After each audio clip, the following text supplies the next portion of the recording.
के छ आम्दानी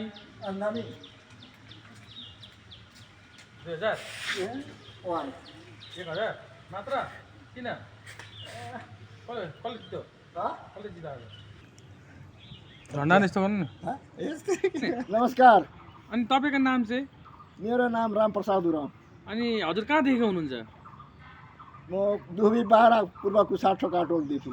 ए अहिले हाल कहाँ बस्दै हुनुहुन्छ हाल म धरान 18 मा बसेको। धरान 18 अनि हजुरको उमेर कति पुग्यो अहिले अहिले 55 पुग्यो। जे होस् 55 उमेर पुगेर पछि पनि तपाईँले राम्रै तपाईँको शारीरिक उयस हेर्दाखेरि तपाईँ राम्रै दौड गर्नुहुन्छ राम्रै दौड गरेको छ।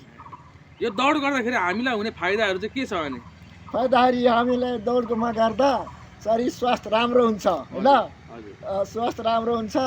अनि पहिलाको बुढाबुढीहरूले खाली खुट्टा हिँड्थ्यो चप्पल नलगाएर दुबी विराटनगर पुग्थ्यो हैन। त्यतिखेर मान्छेहरू चप्पल नलगाइकन हाफ प्यान्ट लगाएर धुती लगाएर हिँड्थ्यो।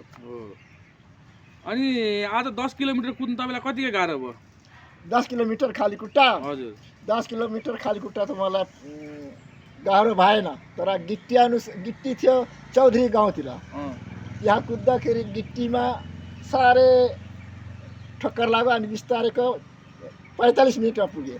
ल ठिक छ हजुरलाई धन्यवाद।